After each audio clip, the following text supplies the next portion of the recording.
Hey, what's going on? This is a video response partially to the Lady Kayla who decided to review Xena Warrior Princess. And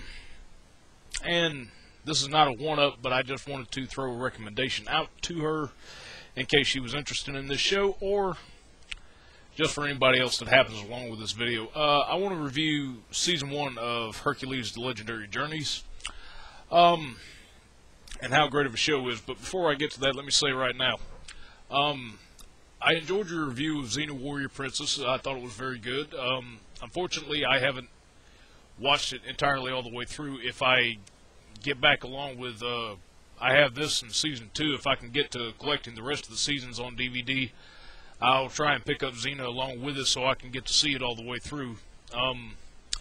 So unfortunately, I can't say. I do appreciate the show because it does have a strong female character in it. Unfortunately, I can't really judge the first season in its entirety because I haven't seen it.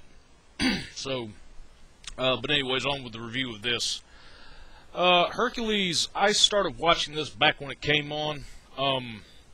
Apparently this show started out with 5 made-for-TV movies, and then they got so popular that they decided to pursue a show with this. I never watched the movies until I bought the series because I had no idea about them. We start out with Hercules and the Amazon women, Hercules and the Lost City, Hercules and the Circle of Fire, Hercules goes to the underworld, and Hercules in the Maze of the Minotaur. Yeah, that's a lot to remember. Each of the movies basically serve as sort of a test pilot for the series in the long run, but not only that, certain actors that happened to do well on that show were later incorporated into the Hercules and Xena shows. In the case, Lucy Lawless gets started off in the first movie. The guy who played Simonius and the woman who played Gabrielle start off in the second movie, and we kind of sort of started incorporating characters like that. I'll say this about the movies, though. Hercules and the Amazon women, passable. The Lost City, Circle of Fire, and Hercules Goes to the Underworld, which is my favorite out of all of them. Damn good movies. Maze of the Minotaur is kind of hit or miss with me because mostly it's just a clip montage, and the story, when it gets down to it, is kind of lackluster at the end, although the Minotaur does look pretty good. As for the episodes of the series itself, they're actually quite good, and they're pretty good for their times. This is a lot of Hercules helping people and fighting monsters, which is basically what it's down to.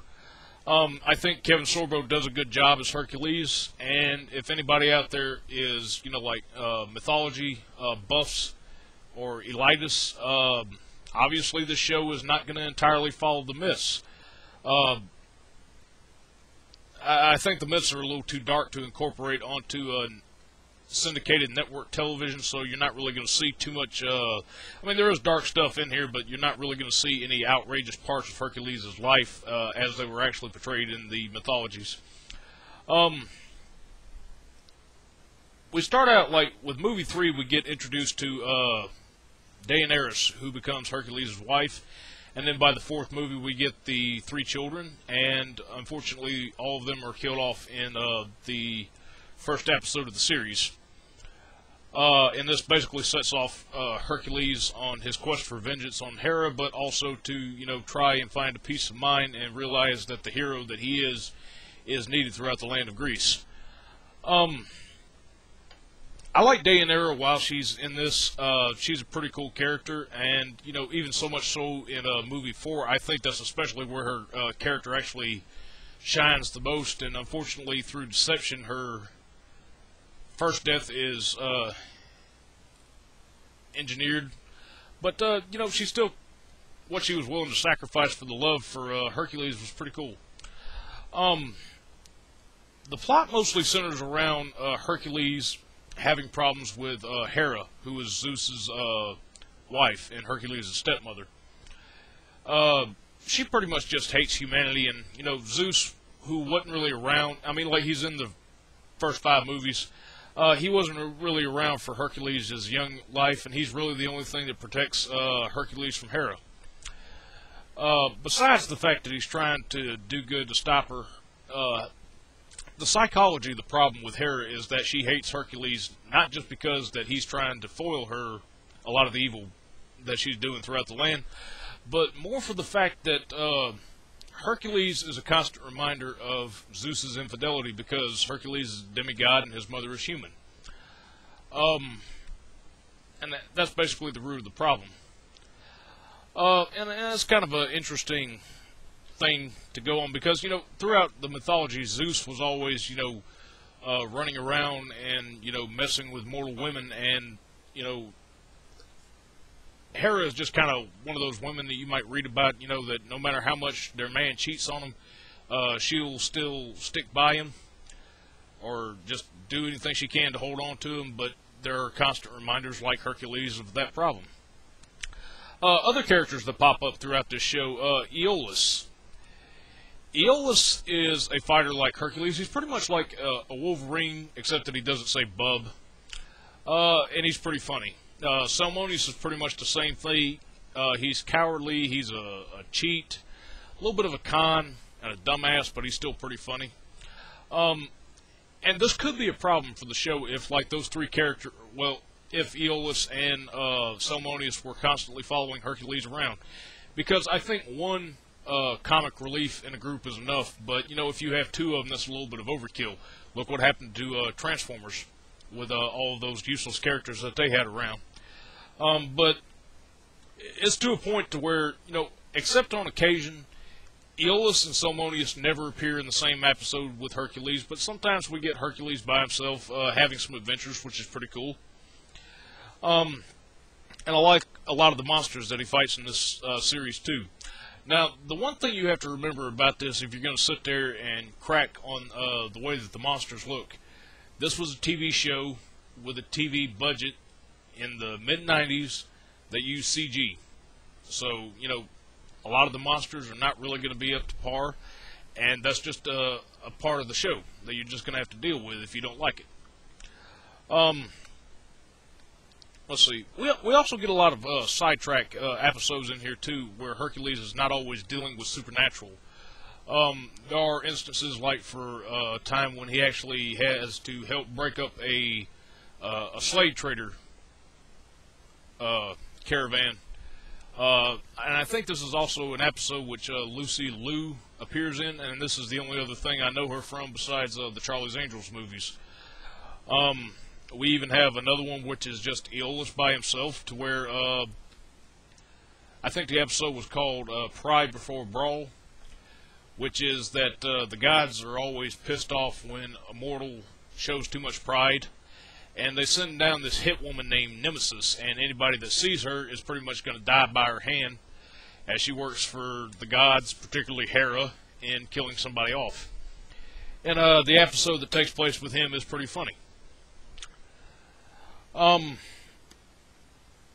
As for the rest of the show itself, it does have some drawbacks to it, particularly.